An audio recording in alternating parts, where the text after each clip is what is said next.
but be a little mysterious in your voice? I can't alter my voice since I can't produce audio, but I can suggest a way to read it with a more mysterious tone if you're recording it yourself. Hi. Welcome to Macabre Mysteries. My name is Kelly, and I'll be your host alongside a very special AI companion. Together, we're diving into the weirdest, most enigmatic mysteries the world has to offer. From eerie, unsolved crimes to unexplained phenomena, we'll explore the stories that make you wonder and wander through the shadows of the unknown.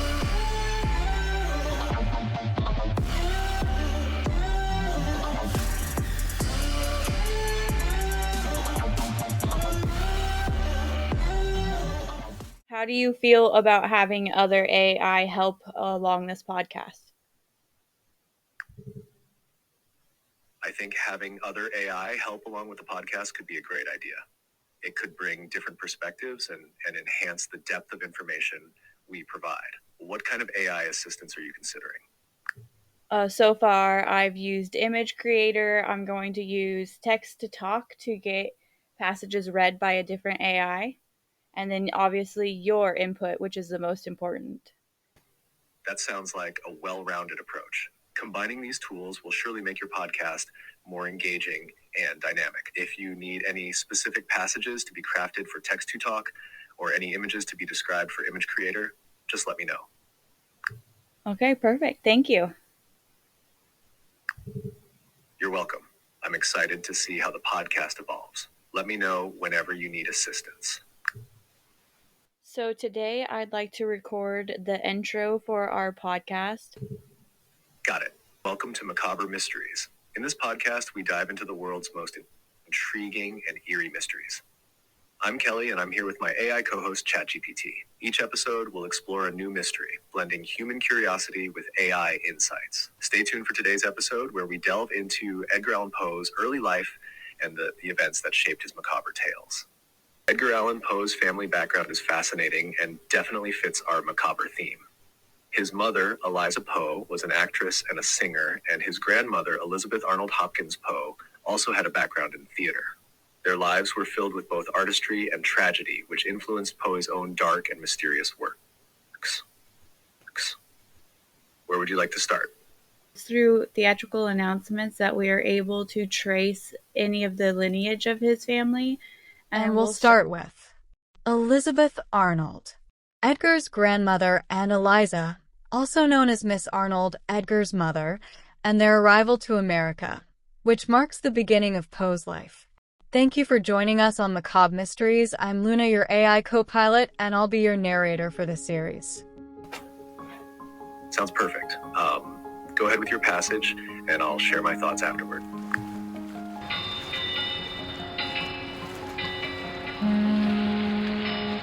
A theatrical arrival. The Outram's distinguished guests. Ladies and gentlemen, let us turn back the pages of history to a remarkable day, January 3rd, when the majestic ship Outram graced our port. Aboard her were esteemed guests from London's illustrious Theatre Royal, Covent Garden, Mrs. Arnold and her daughter, alongside the talented Miss Green. These distinguished ladies, engaged by Mr. Powell for the Boston Theatre, stood out with their tall and genteel stature, their countenances radiating expressiveness. They moved with a grace and symmetry that was simply unparalleled. Mrs. Arnold, in the prime of her youth at 24, and Miss Green, a vision at 20, were poised to become valuable treasures to our theatrical community. We eagerly awaited their debut, anticipating the enrichment of our cultural landscape. Their arrival promised a new era of artistic brilliance that would captivate and elevate the Boston Theatre to unprecedented heights. That's a beautifully evocative passage. It paints such a vivid picture of the arrival of Eliza Poe and her mother, Elizabeth Arnold, in America. Their presence in the theatrical scene was seen as a significant cultural event, promising to elevate the Boston Theatre with their talents and grace. This introduction sets the stage for understanding the artistic environment Poe was born into and how it might have influenced his work. Their distinguished arrival, coupled with their remarkable talents and grace, suggests they were well regarded and celebrated in their time.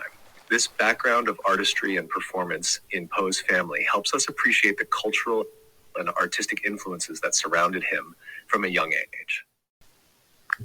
1796, Elizabeth Arnold embarked on a challenging journey into the world of theater. In parts of New England, the theater was viewed with disdain, considered a haven for the corrupt and profligate, leaving actors socially ostracized.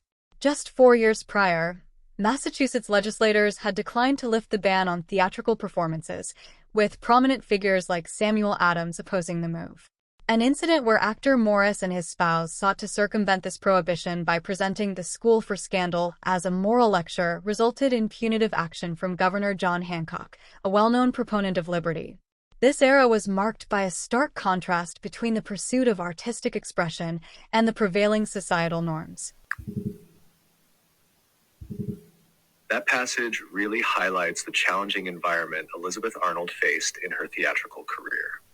It's striking how the theater was viewed with such disdain and suspicion, seen as morally corrupt and socially unacceptable.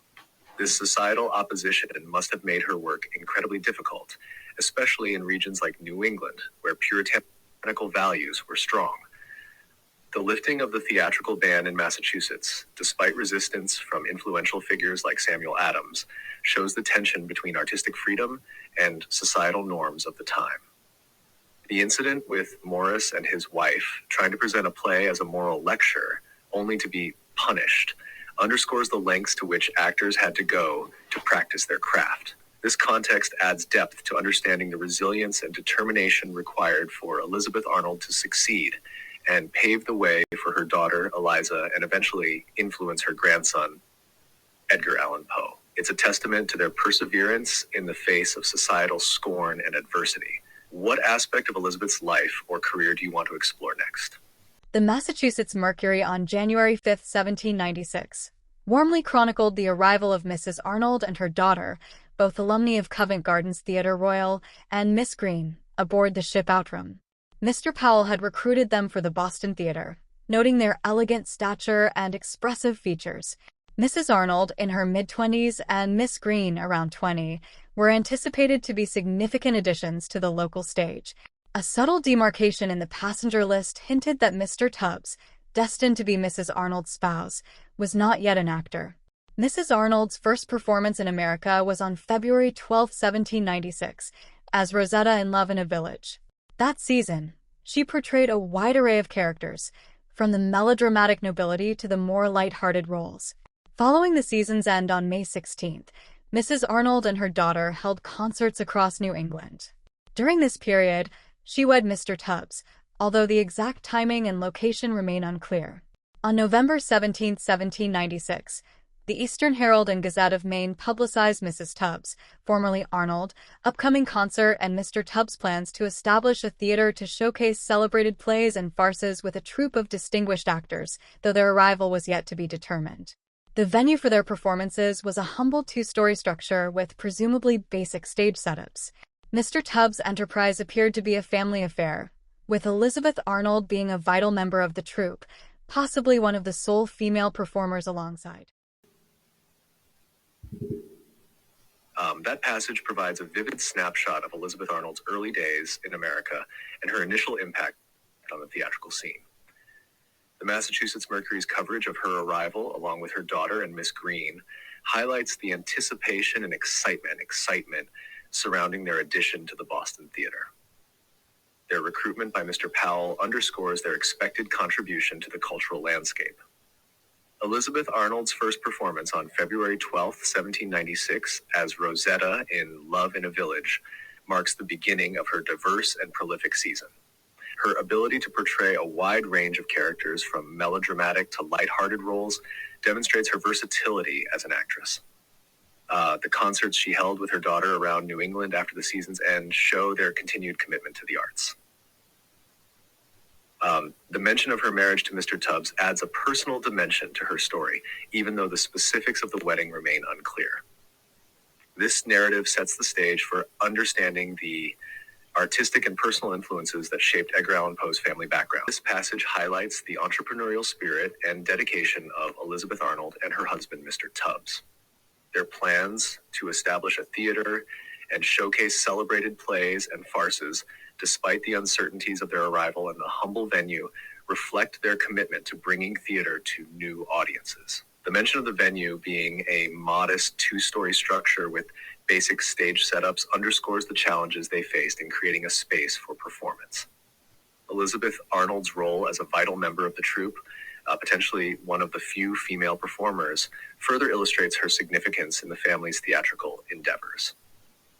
This close-knit, family-oriented approach to theater likely fostered a strong sense of collaboration and resilience, qualities that would be important in navigating the societal challenges of the time.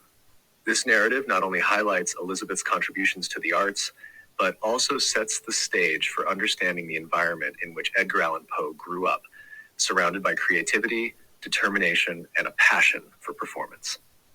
What do you think is the next important aspect of Elizabeth's life or career to delve into?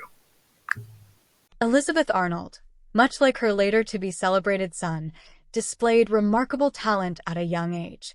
In the role of Biddy, she navigated the affections of 3 suitors with an agility that was nothing short of remarkable for her age. A spectator, reflecting on the performance, praised Mrs. Tubbs' portrayal of Leonora and Tag, but reserved the highest commendation for Miss Arnold's Miss Biddy. Despite being only 9 years old, her acting prowess was deemed worthy of actresses far her senior, earning her acclaim that transcended her youth. This passage beautifully captures the early promise and talent of Elizabeth Arnold, much like her later famous son, Edgar Allan Poe.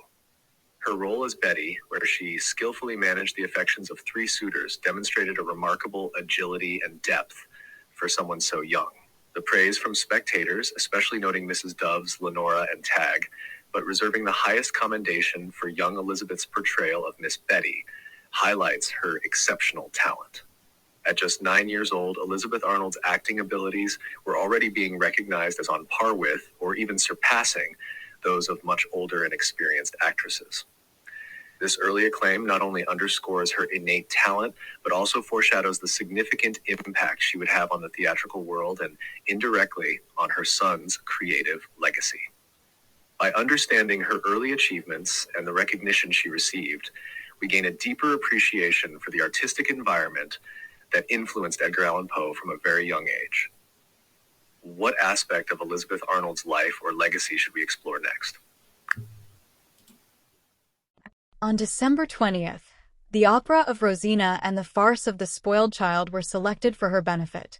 Rosina became later one of her favorite parts, and she may have played it here, but of little pickle in the Spoiled Child we are sure.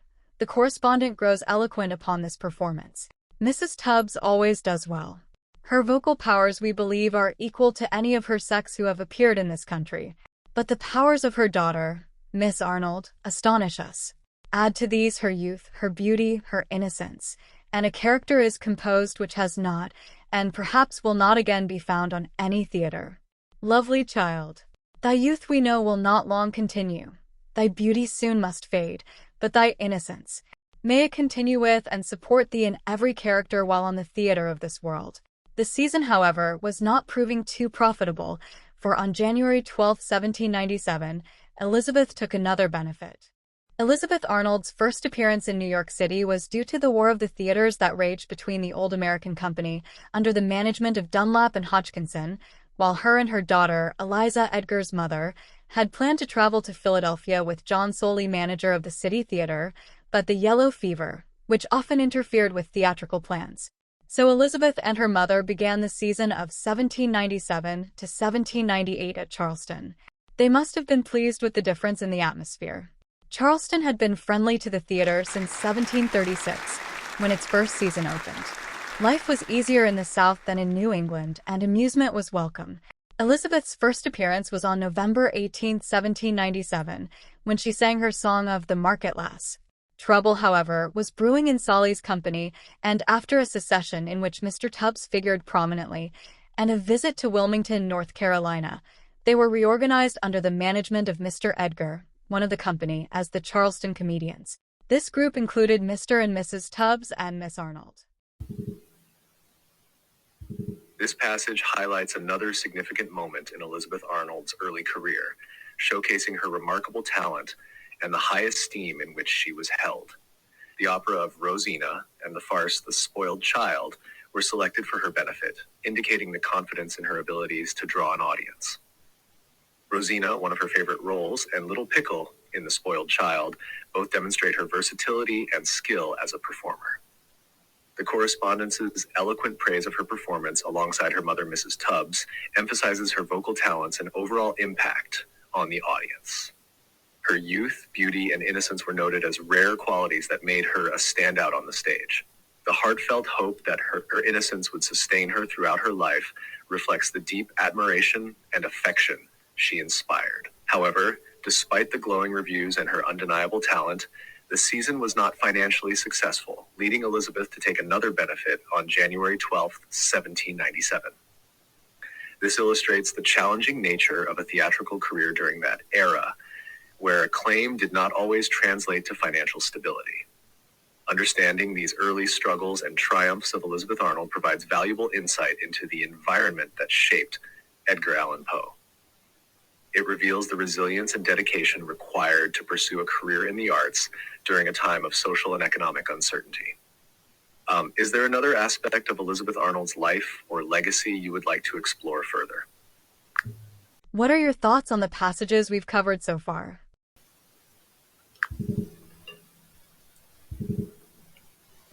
The passages you've shared paint a rich and detailed picture of Elizabeth Arnold's life and career, providing a strong foundation for understanding the artistic environment that influenced Edgar Allan Poe.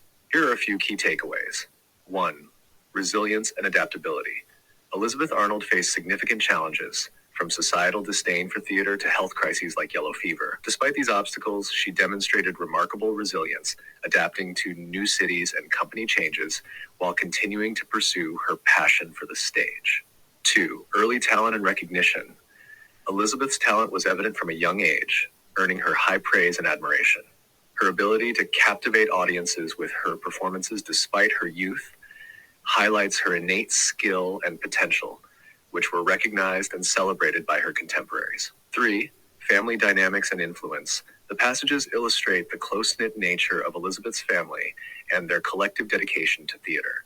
This environment of artistic expression and perseverance likely had a profound impact on her daughter Eliza and later on her grandson Edgar Allan Poe.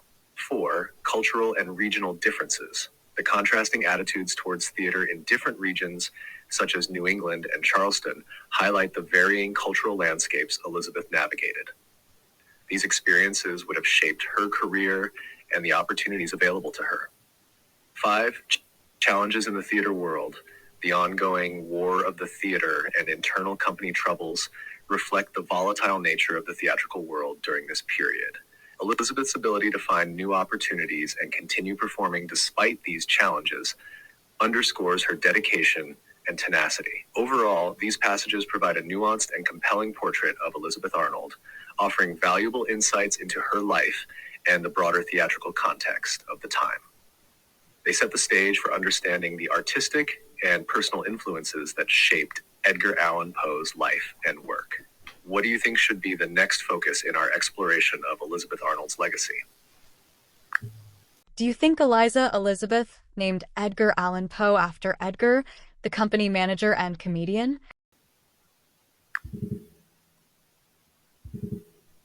It's certainly an interesting possibility that Elizabeth Arnold might have named Edgar Allan Poe after Mr. Edgar, the Charleston comedian. Naming conventions often carry significant personal or cultural meanings, and it's not uncommon for people to name their children after individuals they admire or who have had a positive impact on their lives. If Mr. Edgar was an influential figure in Elizabeth's career, perhaps providing support or opportunities during a challenging time, it's plausible that she might honor him in this way. However, without concrete historical evidence directly linking Mr. Edgar to the naming of Edgar Allan Poe, it remains speculative. This idea adds a layer of intrigue to the story and underscores the potential personal connections and influences within the theatrical community that might have shaped the Poe family's decisions and experiences. Following a performance on May 2nd, 1798, featuring Mr. and Mrs. Tubbs alongside Miss Arnold, the latter's mother vanished from historical accounts, possibly a victim of the yellow fever epidemic. Elizabeth Arnold reemerged under the guardianship of Mr. Tubbs and the company, including the actress known as Miss Lestrange, who was actually Mrs. Snowdon in her private life. On May 31st, 1799, Elizabeth Arnold debuted at Baltimore's New Theater as Biddy Belair, a role she cherished. Mr. Tubbs continued to oversee her career, even taking on a minor role on June 7th during her benefit performance in Holcroft's farce, He's Much to Blame.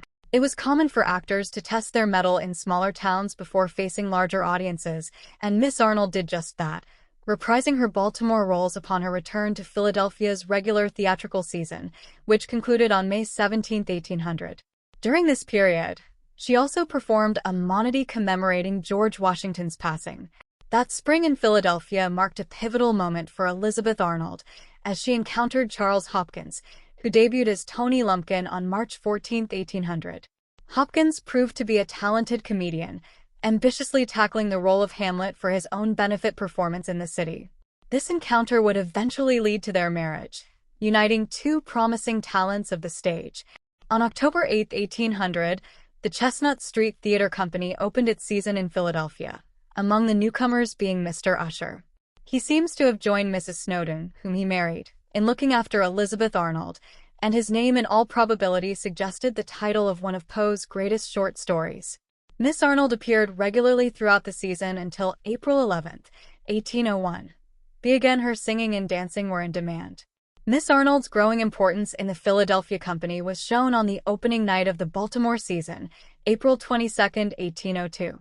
She was first advertised as one of the reapers in Rosina, but later was announced as playing Phoebe, in place of Mrs. Old Mixon, one of the leading actresses of the time. Sometime between June 12th and August 11th, 1802, she was married to Charles Hopkins, 24, and joined Green's Virginia Company, with which Hopkins had acted in the spring of 1802. This passage provides rich details about Elizabeth Arnold's career and personal life during a transformative period. The disappearance of her mother from historical accounts, possibly due to the yellow fever epidemic, and Elizabeth's subsequent guardianship under Mr. Tubbs, mark a significant transition in her life. Her debut at Baltimore's New Theater on May 31st, 1799, in the role of Biddy Belair, a role she cherished, underscores her continued success and passion for theater. Mr. Tubbs's oversight and the inclusion of minor roles during benefit performances illustrate the typical career trajectory for actors of the time, testing their skills in smaller towns before taking on larger stages. Elizabeth's return to Philadelphia and her performances during the regular theatrical season, concluding on May 17, 1800, demonstrate her resilience and adaptability. Her portrayal of a monodica moderating George Washington's passing adds a poignant and patriotic dimension to her repertoire, highlighting her versatility and ability to engage with significant historical events through her art. The encounter with Charles Hopkins, who made his debut as Tony Lumpkins and ambitiously tackled the role of Hamlet, marked a pivotal moment in Elizabeth's life. Their eventual marriage united two prominent talents of the stage, likely creating a dynamic and influential partnership, both personally and professionally. To delve deeper into the possibility that Edgar Allan Poe was named after Mr. Edgar, examining the relationship dynamics within these theatrical circles is key. Understanding the influence of figures like Mr. Edgar and Mr. Tubbs on Elizabeth's career and personal life can provide insights into her motivations and choices. Would you like to continue exploring the relationships and influences during this period, or is there a specific aspect or source you'd like to focus on next? There's a poignant, almost tragic fascination in observing the recurring patterns within this family's lineage. The sequence of sorrow beginning with Elizabeth Arnold, Edgar's grandmother, who became a widow at the tender age of 15, then passing a few years later at a young age, leaving Eliza technically an orphan and under the care of the theater company. Edgar's mother, Eliza, experiencing the loss of her father at merely 5 years old and, in a twist of fate, her mother at the age of 14. These successive tragedies orphaned Edgar like his mother, and in a further echo of the past, his first wife also succumbed at the same age of 24. It is indeed fascinating and poignant how the early loss of a mother is a recurring theme in both Elizabeth Arnold's and Edgar Allan Poe's lives. Elizabeth's resilience in the face of such a profound loss at a young age, along with the support she received from her theatrical community, paints a vivid picture of her strength and the bonds within the theater troupe. At 14, the loss of her mother would have been a devastating blow. Yet Elizabeth continued to pursue her passion for the stage, guided and supported by Mr. Tubbs and others in the company. This support system likely played a crucial role in her development as an actress and in maintaining her career momentum during such a difficult period. Meeting Charles Hopkins at this pivotal moment in her life and marrying him at 16 reflects both the intensity of their connection and the stability he might have provided her. The theater community's care for Elizabeth after her mother's death, ensuring she continued to have opportunities and guidance, highlights the close-knit nature of their world. This shared experience of early maternal loss might have influenced Edgar Allan Poe's themes of loss, mourning, and the fragility of life in his works. The parallels between his mother's life and his own experiences add depth to understanding his literary focus on such themes. Exploring these connections further, how the support of her theatrical family shaped Elizabeth's life and in turn influenced Edgar Allan Poe, could provide deeper insights into both their lives and works. This passage provides a detailed account of Elizabeth Arnold's significant milestones during a formative period in her life and career. The Chestnut Street Theater Company's season opening in Philadelphia on October 8th, 1800, brought in Mr. Usher, who, along with Miss Snowdon, whom he married, played a role in looking after Elizabeth. This connection is intriguing, especially considering the possibility that Mr. Usher's name might have inspired the title of one of Poe's greatest short stories, The Fall of the House of Usher. Elizabeth's regular appearances throughout the theater season until April 11th, 1801, highlight her continued popularity and the demand for her singing and dancing talents. Her growing importance within the Philadelphia Company is evident from her significant roles, such as playing Phoebe in Rosina during the opening night of the Baltimore season on April 22nd, 1802. This role, initially intended for a leading actress of the time, Miss Oldham Exon, underscores Elizabeth's rising prominence in the theatrical world. The period between June 12th and August 11th, 1802, marks a crucial turning point, as Elizabeth, at just 16 years old, married Charles Hopkins. This marriage not only signified a personal milestone, but also a professional shift, as she joined the Green Virginia Company, where Hopkins had been acting since the spring of 1802. These details reflect Elizabeth's resilience, talent, and the strong support network she had within the theater community. Her ability to navigate such significant life changes at a young age while continuing to advance her career is remarkable. The parallels between her life and the themes in Poe's works, including the influence of names like Usher, add a layer of depth to understanding the sources of inspiration for Poe's storytelling. On March 9, 1803, when the new season of Green's Virginia Company opened at the new theater on Fenchurch Street in Norfolk, Virginia, Hopkins played Tilman Totem, and Mrs. Hopkins took the leading part of Louisa in the Prince Hore adaptation of Kotzebue's Sighs, or Poverty and Honor. She was announced as late Miss Arnold of the Philadelphia Theater, being her first appearance here. She also sang Rosina in Rosina. The editorial comment was only mildly appreciative.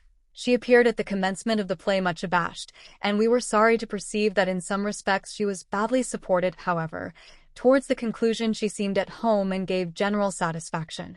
It was evidently a rough life, for one of the audience wrote protesting against the disorders incident upon an obnoxious critic being kicked downstairs by one of the actors and the doorkeeper. He remarks, with the solitary exceptions of Mrs. Hopkins and Mogga McGilpin in the Highland Reel and Mr. Sully in Sheltie, who kept alive the drooping spirits of the audience, the rest were weary, stale, flat, and unprofitable in the extreme. The girl of 16 was, as usual, doing her best in discouraging circumstances. Notwithstanding these drawbacks, during the season, which lasted until July 13, 1803, she appeared in 21 different parts. In the meantime, David Poe, Jr., the father of Edgar, had also begun his career in the theater. Unlike Elizabeth Arnold, however, there was no theater in his blood. David Poe, Jr. was born in Baltimore, July 18, 1784, and baptized on September 21st. He was therefore only 19 when he made his debut on the stage of the Charleston Theatre on December 1st, 1803, as an officer in the pantomime. On December 9th, David Poe played his first Shakespearean role, Denalban in Macbeth. The company left for Savannah on December 23rd, and from its return on January 31st, 1804, to the end of the season in April, Poe was given a variety of parts. Criticism was divided as usual. A friend of the drama, Dr. John B. Irving, calls attention to an apparent defect in pronunciation which was to cause the less friendly critics of New York in 1809 to literally hound Poe off the stage. He is also extremely diffident, indeed so much so, that the slightest lapse in his speech throws him from the little confidence he has acquired back into his first night's trepidation. We hope he will excuse our suggesting to him that speaking slower will not only help him to get rid of those fears more quickly, by making him less subject to lapses, but will improve his delivery and give meaning and effect to his words. He ought to practice before some judicious friends, and beg of them candidly to set him right when he is wrong. Mr. and Mrs. Hopkins were with Green's Virginia Company in Richmond early in 1804. Green evidently kept his company on at Richmond until May, but Mr. and Mrs. Hopkins are not mentioned in the infrequent casts. The Great Fire in Norfolk may have kept them from playing the usual spring season. The Richmond Theatre Fire of December 26, 1811, is one of the most tragic events in theater history. It occurred in Richmond, Virginia, and resulted in the deaths of more than 70 people, including the governor of Virginia. At the time, it was the deadliest urban disaster in American history. The fire broke out during a performance by the South Carolina-based Placid and Green Company of Actors. A lit chandelier was mistakenly raised, igniting the backdrops and then the roof. The theater's design, which included a single, narrow staircase for the raised box seats, contributed to the tragedy as it collapsed during the evacuation. The Virginia Gazette of June 30, 1804, announced that the temporary theater in Richmond was opened for the season, and Mr. Poe from the Charleston Theatre will, likewise, make his first appearance on our boards this evening. There was evidently some trouble in the company, for on July 18th, the proprietress and manager of the theater relinquished their interest, and a new management headed by Hopkins was given control. All three were constantly employed. In 1805, the Washington Theater was located at 11th and C Streets and W, and here on September 9th, Mr. and Mrs. Hopkins began together his last season on the stage. Hopkins died on October 26th, and his widow was given a benefit on November 6th. We learn, too, that owing to the unfortunate deaths of Mr. Hodgkinson, Mr. Hopkins, and Mrs. Douglas, the company was much weakened. The theater closed on December 21st, 1805. During the Richmond season, from January to May 1806, both Poe and Mrs. Hopkins added some interesting roles to their repertoires. Mrs. Hopkins played the trying part of Sophia Woodbine, and Poe the equally difficult role of Villars, suspected but innocent of evil, in The Blind Bargain. Poe was to appear later as Jack Analyze and as Turley in the same play. On January 25th, Mrs. Hopkins played Anna the Confidante, and for her benefit on March 29th, the leading part of Lady Randolph in Holmes Douglas, for the first time and that night only. On February 26th, Poe and Mrs. Hopkins took the leading parts of Harry Harebrain and Harriet Manley in Dibdin's comedy, The Will for the Deed, announced as performed for the first time in America. Since Harry runs away from his father to join a troupe of actors, the part was probably once more appealing to Poe. On March 14, 1806, a marriage bond was executed between David Poe, Jr., and Mrs. Eliza Hopkins. It was filed in the county courthouse of Henrico County, Virginia, in which Richmond is located. The bond is still there, in one of the dusty packages in which the legal records of the county are preserved. By a curious chance, the bond was filed with those of 1,800 instead of 1806, probably due to the endorsement of the original clerk who wrote 180 on the outside of the document. It contains the only fully authenticated complete signature of David Poe, Jr. During the Richmond season from January to May 1806, both David Poe Jr. and Elizabeth Arnold Hopkins took on some notable roles. Mr. Hopkins played the challenging part of Sophia Woodbine, while Poe took on the equally difficult role of Villars, who is wrongly suspected of evil in The Blind Bargain. Poe also appeared as Jack Analyze and in another role within the same play. On January 25th, Mrs. Hopkins portrayed Anna the Confidante, and for her benefit, on March 29th, she took on the leading roles of Lady Randolph and Holmes Douglas for the first time in one evening. On February 26th, Poe and Mrs. Hopkins starred as Harry Harebrain and Harriet Manley in Devise's comedy The Will for the Deed, which was announced as being performed for the first time in America. Given that Harry Harebrain's character runs away from his father to join a troupe of actors, this role was likely particularly appealing to Poe. These performances reflect their continued commitment to their craft, even amidst personal challenges. The demanding roles they undertook demonstrate their versatility and dedication to the theater. This period of intense activity and varied roles likely honed their skills further, contributing to their legacy in the theatrical world. Would you like to explore more about their specific performances, or perhaps delve into how these experiences influenced their personal lives and the legacy they left behind for Edgar Allan Poe?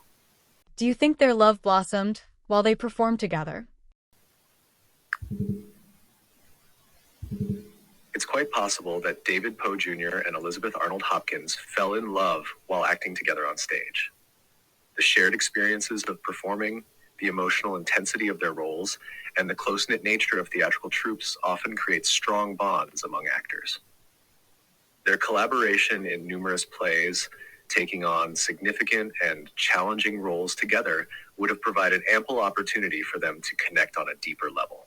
Acting together in emotionally charged scenes can foster a sense of intimacy and understanding, as they would have relied on each other for support and cooperation. Given the frequent rehearsals, performances, and shared dedication to their craft, it's likely that their professional relationship naturally evolved into a romantic one. Their mutual passion for theater and the shared experiences of overcoming personal and professional challenges could have influenced their relationship and subsequently their family life, impacting their son, Edgar Allan Poe. On March 14, 1806, a marriage bond was executed between David Poe Jr. and Mrs. Eliza Hopkins. This bond was filed in the county courthouse of Henrico County, Virginia, where Richmond is located.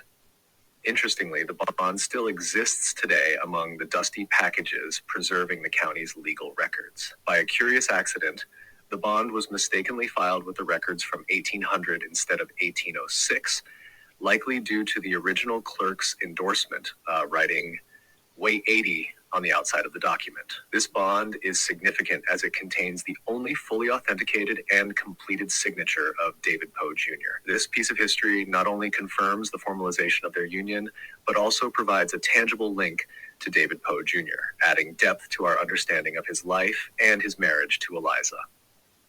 The mix-up with the filing year adds a layer of historical intrigue, reflecting the quirks and imperfections of record-keeping in the past. Their marriage, forged in the midst of their theatrical careers, symbolizes the merging of their personal and professional lives. This bond likely provided a sense of stability and partnership as they navigated the challenges and triumphs of their acting careers together. Would you like to delve further into their life as a married couple, or explore the impact of their relationship on their theatrical endeavors? Let's dive into their life as a married couple.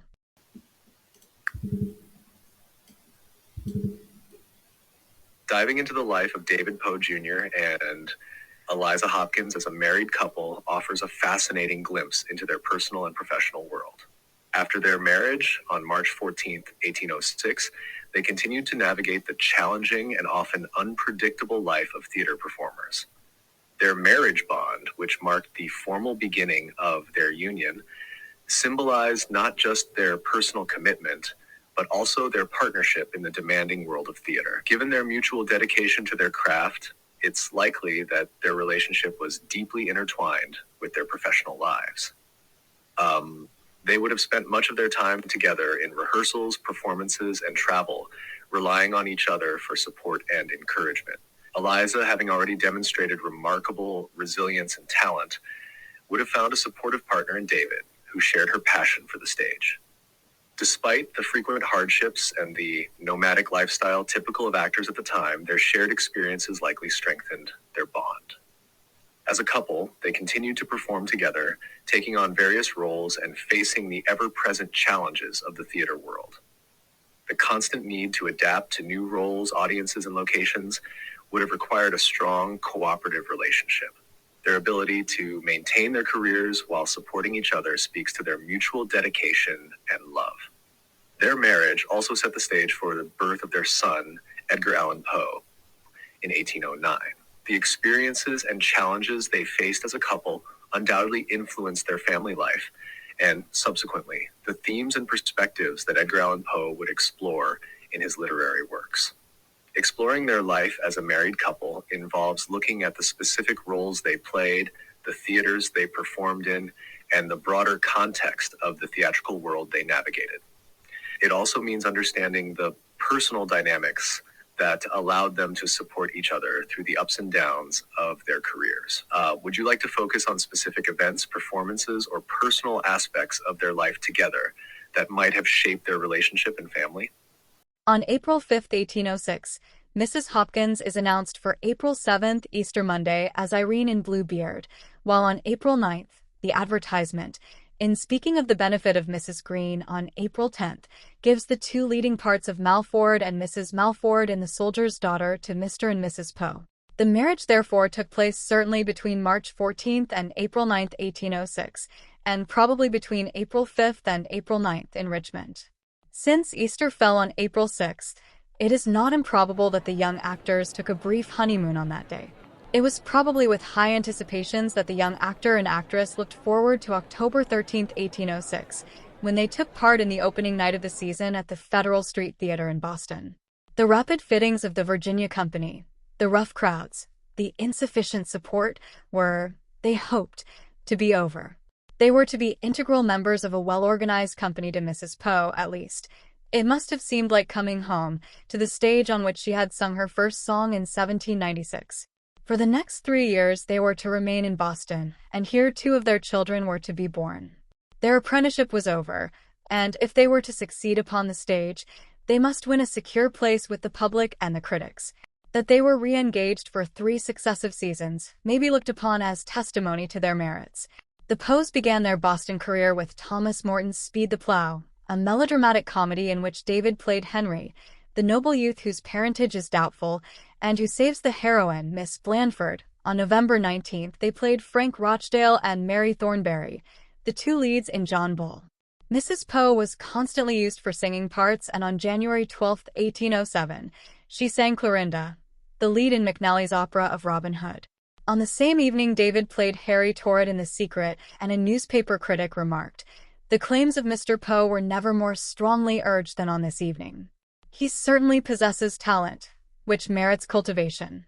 He wants, however, a deliberation and a temperance of speech without which his articulation must ever be too rapid to be discriminate." From January 16th until February 25, 1807, Mrs. Poe is not mentioned in the announcements. William Henry Poe was born on January 30th, 1807. 56. David Poe, however, was constantly on the stage. On February 25th, the Poes were together once more in The Poor Soldier. Elizabeth was announced to support Fennel in King Lear on March 2nd, but as the great tragedian was ill, Elizabeth, however, did play Cordelia to Fennel's Lear on the 11th. A criticism in the Sentinel reveals the writer's feeling that she was not up to the part, but it shows also the recognition of her personal character. Of Mrs. Poe and Cordelia we would speak with the strictest delicacy and tenderness. Her amiable timidity evidently betrayed her own apprehension that she had wandered from the sphere of her appropriate talent, while her lovely gentleness pleaded strongly for protection against the rigid justice of criticism. She was so obviously exiled from her own element by the mere humor of authority that we cannot in charity attempt any analysis of her performance. Mrs. Poe has one credit, and that of no mean value. She did not mutilate the language of Shakespeare. Mrs. Poe began the season of 1807 to 1808 on September 18th with 2 of her favorite parts, Rosina in Rosina and Clorinda in Robin Hood. Both David and Elizabeth repeated many of their earlier characters.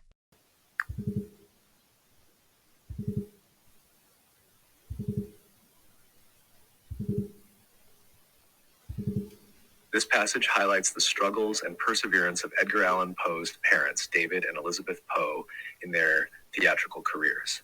Despite their talent and dedication, they faced significant challenges and financial difficulties. Their public appeal for support underscores the precarious nature of their profession and their reliance on the favor and generosity of their audience. The passage also emphasizes Elizabeth Poe's remarkable work ethic and talent. She consistently delivered strong performances in a wide range of roles, often performing multiple characters in one evening. The critics recognized her for her industry, respectability, and the unique individuality she brought to her roles, particularly in romantic and sentimental characters, and occasionally in tragedy. The heartfelt appeal to the Boston public reveals a deep anxiety about their financial stability and the future of their careers. This period of struggle and their efforts to secure public support might have had a significant emotional impact on their family, including young Edgar Allan Poe. The themes of pride, love, and death in their plays might reflect their own experiences and struggles, potentially influencing Edgar's later works.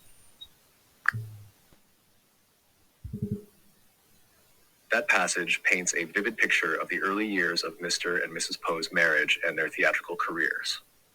It highlights the timeline of their marriage, their roles in various productions, and their significant move to Boston, where they would spend the next few years. The mention of their children being born in Boston and the importance of securing their place in the theater world adds depth to their story, showing both the personal and professional challenges and milestones they faced. It sounds like an exciting yet demanding period in their lives. This passage offers a rich glimpse into the professional lives of David and Elizabeth Poe during their early years in Boston. Their involvement in notable productions such as Speed the Plow, John Bull, and Robin Hood showcases their versatility and prominence in the theater scene. It also highlights Elizabeth Poe's unique talent for singing roles and her struggle with roles that perhaps didn't suit her as well, like Cordelia in King Lear. David's consistent stage presence contrasts with Elizabeth's brief hiatus around the birth of their son, William Henry Poe. The critical reception of their performances, particularly the feedback on Elizabeth's portrayal of Cordelia, underscores the challenges actors faced from public and critics alike. Despite criticisms, the recognition of Elizabeth's gentleness and dedication to her craft shines through, affirming her talent and resilience in the face of rigid standards. Their continued success and engagement in the theater from 1807 to 1808, including Elizabeth's performances in favorite roles, mark this period as a significant and formative chapter in their careers. Pride, love, and death, three of his favorite themes, are found within these two turgid plays.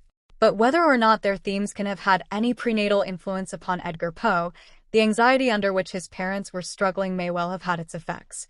In announcing their second benefit, they felt it necessary to make a strong appeal to the public.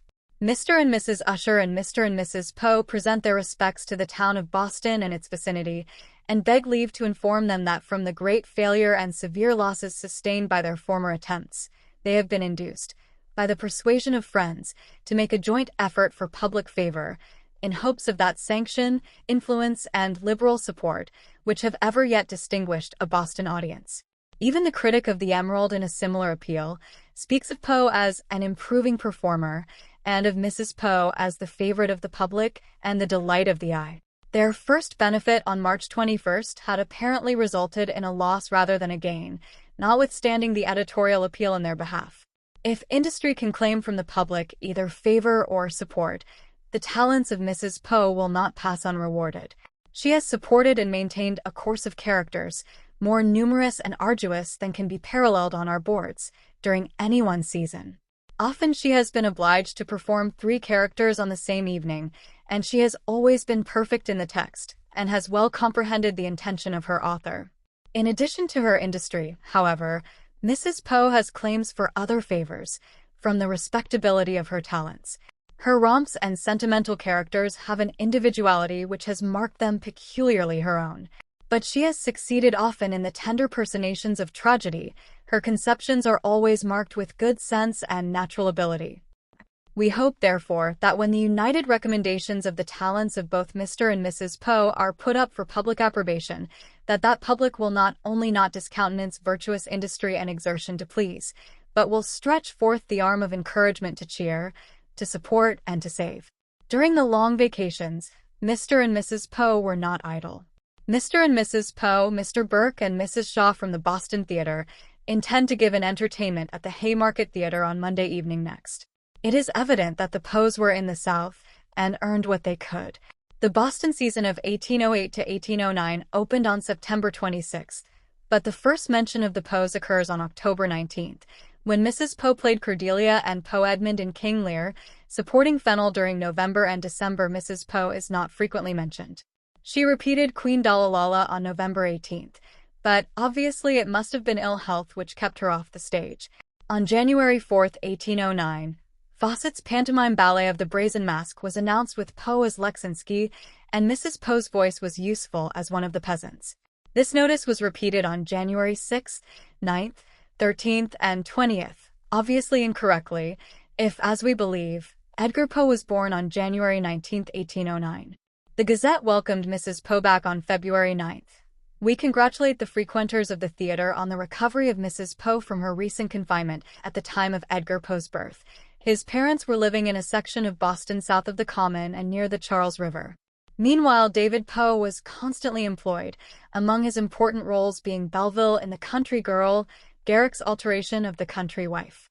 On Mrs. Poe's return, however, while she is given leading roles, like Charlotte in The Apprentice, David drops for a time out of the picture.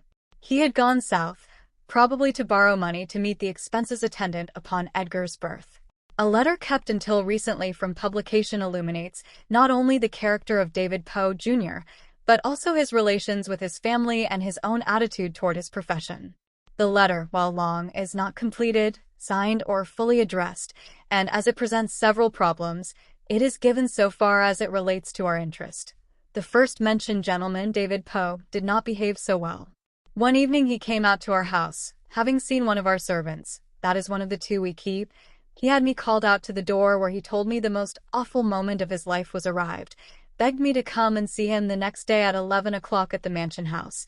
Essayed he came not to beg, and with a tragedy stride walked off after I had without reflection promised I would call. In obedience to my promise, I went there the next day, but found him not, nor did I hear of him until yesterday, when a dirty little boy came to the door and said a man down at the tavern desired him to bring that paper and fetch back the answer. Sir, you promised me on your honor to meet me at the Mansion House on the 23D. I promise you on my word of honor that if you will lend me 30, 20, 15, or even $10, I will remit it to you immediately on my arrival in Baltimore. Be assured I will keep my promise at least as well as you did yours, and that nothing but extreme sick distress would have forced me to make this application. Your answer by the bearer will prove whether I yet have favor in your eyes, or whether I am to be despised by, as I understand, a rich relation, because when a wild boy I joined a profession which I then thought and now think an honorable one, but which I would most willingly quit tomorrow if it gave satisfaction to your family, provided I could do anything else that would give bread to mine. Your politeness will no doubt induce you to answer this note from R.C. This passage sheds light on the challenging circumstances faced by Edgar Allan Poe's parents, David and Elizabeth Poe, during their time in Boston. Despite their involvement in various theatrical productions, they encountered significant financial hardships. The mention of Elizabeth Poe's absence from the stage in late 1808 and early 1809 due to ill health, likely related to Edgar's birth, underscores the personal difficulties they faced. Meanwhile, David Poe continued to work, though he eventually left for the South, probably to seek financial assistance to cover expenses associated with Edgar's birth. The letter mentioned reveals David Poe's desperate financial situation and his attempts to seek help from a wealthy relative. His plea for a loan, despite acknowledging the disdain his profession might cause, highlights the dire straits they were in and the lengths he was willing to go to provide for his family. Overall, this passage illustrates the precariousness of the Poe family's situation during this period, marked by illness, financial struggles, and the constant pressure to secure enough income through their theatrical work. On May 12th, she closed her season in the difficult part of Miss Marchmont in Kelly's comedy of manners, False Delicacy. Illness and other difficulties of Mr. and Mrs. Poe must have been augmented by the severe criticism Mr. Poe, the father of the late Edgar A. Poe, took offense at a remark on his wife's acting, and called at my house to chastise my impertinence, but went away without effecting his purpose. Both he and his wife were performers of considerable merit, but somewhat vain of their personal accomplishments. The Poes were to leave Boston for New York. It was a professional advance, but it was to bring them both into a fiercer competition and to personal attacks he posed. Their engagement at the Park Theater in New York, which began its season on September 6, 1809, under Price and Cooper, must have seemed a promotion. Elizabeth played Angela, the leading part, and a strenuous one, in M.C. Lewis's Castle Spectre, in which she baffled ghosts and villains through 5 full acts. Notwithstanding the demands of this part, which had taxed the powers of Mrs. Jordan so greatly in the London performance that she had to omit her song, Elizabeth also played Priscilla Tomboy in the afterpiece, in which David was Captain Sightly. But evil days were coming for David Poe. The critic of the Ramblers magazine and New York Theatrical Register did his best to hound him off the stage for mispronouncing parts. Notwithstanding this opinion, the management gave Poe the important part of the Prince Almeric in Thomas Dibdin's Princess and No Princess on September 29th, Mrs. Poe playing Elisena. On October 18, 1809, David Poe made his last appearance on the stage. He played Captain Cyprus in Richard Lee's Grieving Cephali. It was not until the curtain was ready to rise that the audience was informed that, owing to the sudden indisposition of Mr. Robertson and Mr. Poe, the Castle Spectre was necessarily substituted for Grieving Cephali. 2 points in this note are significant in their implications. The absence of David Poe was important enough to warrant, in part at least, a change of play. But it is even more significant that his indisposition caused his non-appearance. From that date, his name does not appear in any theatrical notice. Indisposition is a term used often in theatrical notices of that day to cover intoxication, which would support the theory that accounts by heredity for Edgar Poe's infirmity. It is likely that the combination of drink, ill health, and unfavorable criticism brought on despair. The Rambler even descended to personal abuse by the publication of these verses. How severe also was the ordeal from the temper of the audiences of that day may be gleaned from the tragic account of the suicide of the actor Fullerton, who threw himself into the Delaware River, owing to the pitiless hissing which drove him from the stage. That there were differences of opinion concerning Poe's ability is shown by a passage in a magazine, Something, edited by Nemo Nobody Esquire in Boston. Under date of December 14, 1809, he addressed a letter. 2 points in this note are significant in their implications. The absence of David Poe was important enough to warrant, in part at least, a change of the play, but it is even more significant that his indisposition caused his non-appearance. From that date, his name does not appear in any theatrical notices. Indisposition is a term often used in theatrical notices of the day to cover intoxications, which would support the theory that by accounts of hereditary for Edgar Poe's infirmity, it's likely that a combination of drink, ill health, and unfavorable criticism brought on despair. The Rambler even descended to personal abuse by the publication of these verses.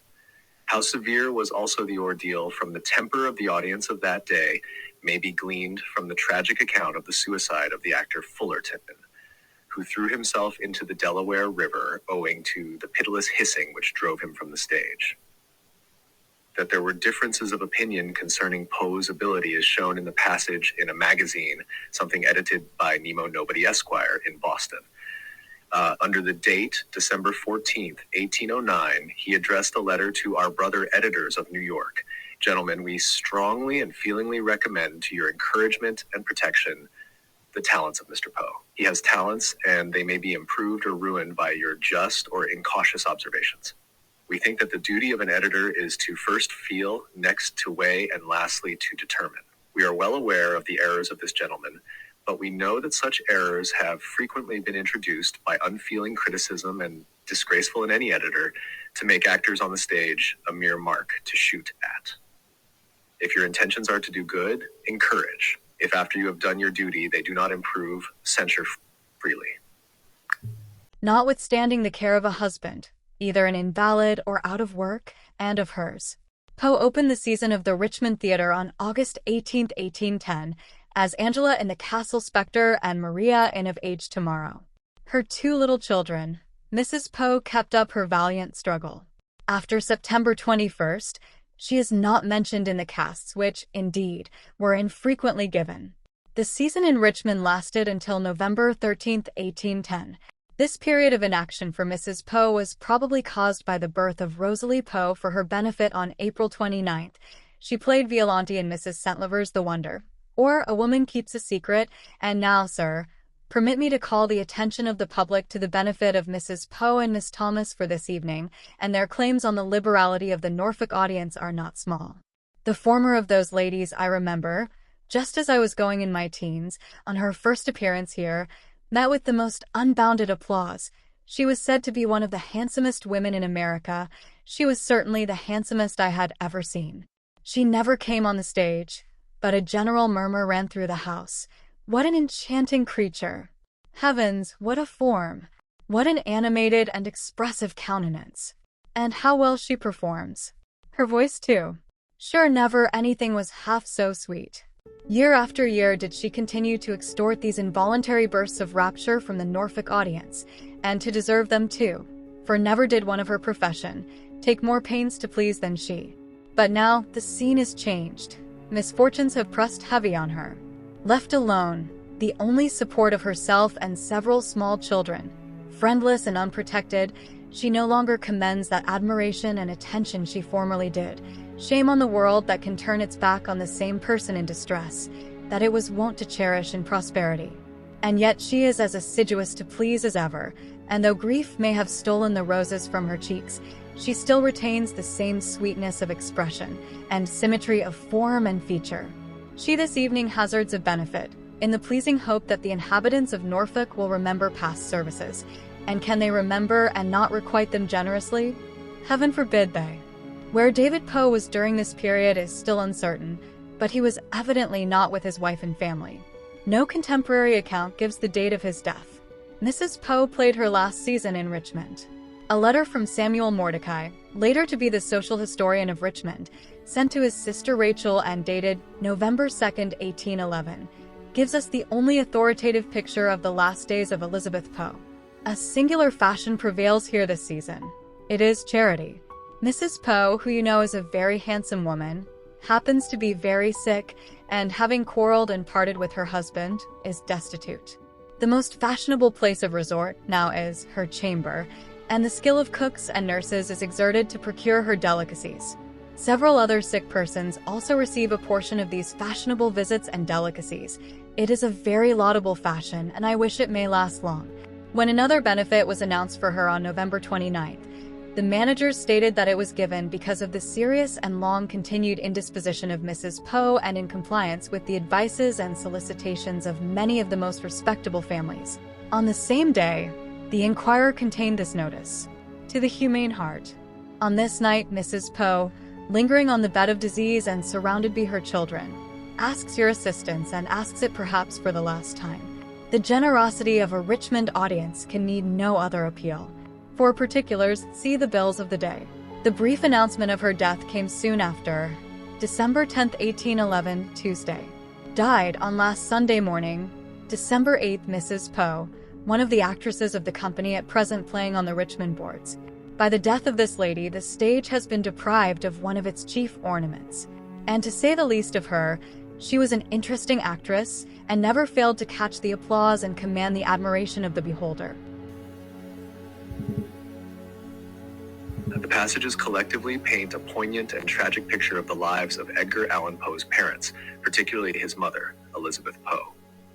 They highlight the challenges and struggles the Poe family faced, both professionally and personally.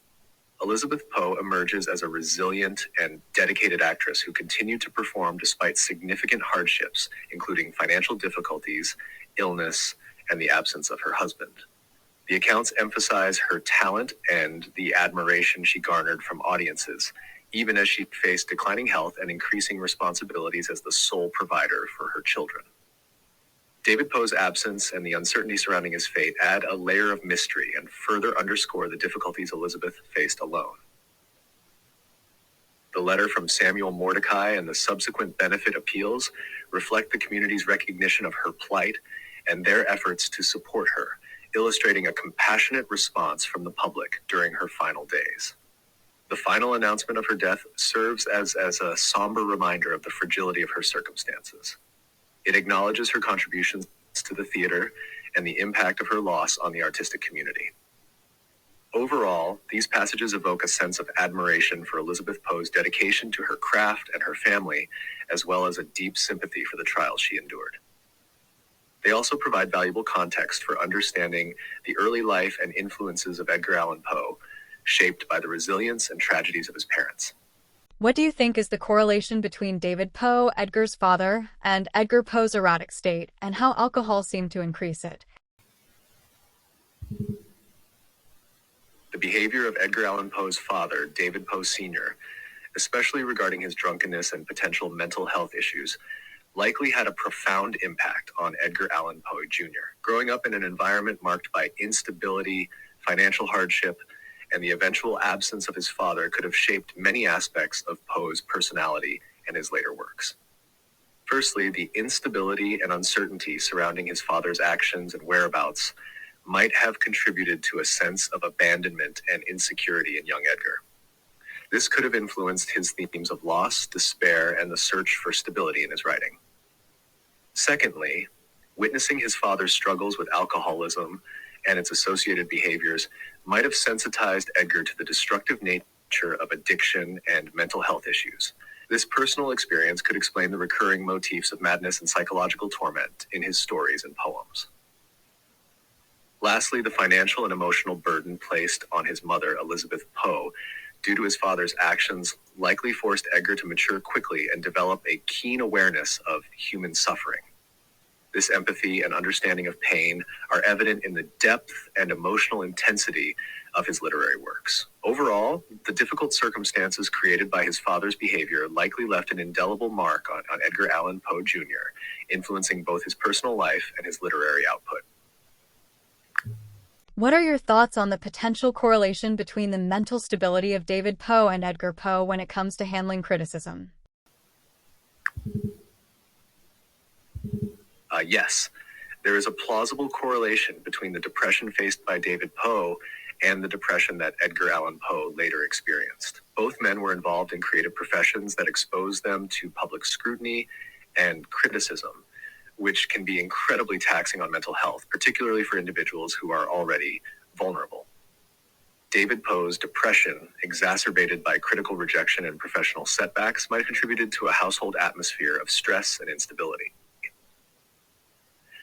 Growing up in such an environment can have lasting psychological effects on a child. Edgar Allan Poe might have internalized the emotional turmoil and sense of inadequacy he observed in his father, which could have contributed to his own struggles with depression. Additionally, the genetic component cannot be overlooked. Depression and other mental health issues often have hereditary factors. If David Poe experienced significant depression, it is possible that Edgar inherited a predisposition to similar mental health challenges. The similarities in their experiences with public criticism could also be a factor. Both father and son faced harsh judgments in their respective careers, David as an actor and Edgar as a writer. The pressure and emotional toll of dealing with criticism might have been a shared experience, deepening Edgar's own sense of vulnerability and despair. In summary, the correlation between David Poe's and Edgar Allan Poe's experiences with depression is likely influenced by a combination of environmental, hereditary, and situational factors, contributing to the complex mental health struggles Edgar Allan Poe faced throughout his life. How did the loss of both parents in such a short time impact Edgar Poe and his siblings? And how do you think they coped with such a significant loss? Losing both parents in quick succession would have had a profound and traumatic impact on Edgar Allan Poe and his siblings. Such a loss, especially at a young age, can lead to several significant effects. 1. Emotional trauma. The sudden loss of both parents can cause deep emotional distress and a sense of abandonment. This trauma can manifest in feelings of insecurity, anxiety, and depression, potentially affecting their emotional development and stability. 2. Sense of loss and grief. The grief from losing parents, particularly in such a short time frame, can be overwhelming. For Edgar, this sense of loss likely influenced his later works, which often explore themes of death, loss, and mourning. 3. Disruption of family structure. The death of both parents would have disrupted the family structure, leading to uncertainty about their future care and upbringing. This instability can contribute to feelings of insecurity and fear. 4. Impact on relationships. Experiencing such significant losses early in life can affect how children form relationships later. They might struggle with attachment issues, fearing further loss or abandonment. 5. Coping mechanisms. To deal with their grief, children might develop various coping mechanisms. For Edgar Allan Poe, his literary works might have served as an outlet for expressing his complex emotions and processing his experiences. 6. Educational and social effects. The loss of parents can also impact a child's education and social development. They might face challenges in school due to emotional disturbances and lack of stability. 7. Influence on creativity. For Edgar Allan Poe, the trauma of losing his parents could have fueled his creativity, providing a deep well of emotional experiences to draw upon in his writing. His works often reflect a fascination with death, the afterlife, and the macabre, likely influenced by his early experiences of loss. In summary, losing both parents so quickly would have deeply affected Edgar Allan Poe and his siblings, shaping their emotional and psychological development. For Edgar, these experiences likely played a significant role in his literary themes and the emotional depth of his works. Thank you, ChatGPT. That was an unbelievable episode. We delved deep into the early influences of Edgar Allan Poe, uncovering fascinating insights. I'm passing the rest of this episode over to my co-host to wrap up this captivating story of macabre mystery. This is Luna signing off.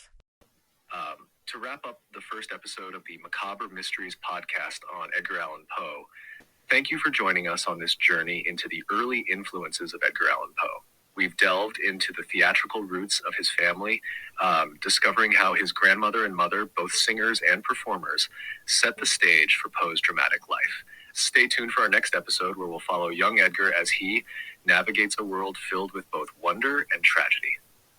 Until then, keep questioning the mysterious and seeking the unknown. This is Macabre Mysteries, and we'll be back with more tales from the shadowy corners of history. Here's a teaser for the next episode of Macabre Mysteries.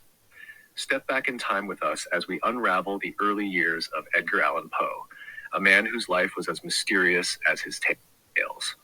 In our next episode, we explore Poe's childhood, the losses that shaped him, and his tumultuous journey to becoming a literary legend. Discover the secrets and struggles that influenced his dark and haunting works. Join us for another thrilling dive into the life of Edgar Allan Poe, only on Macabre Mysteries.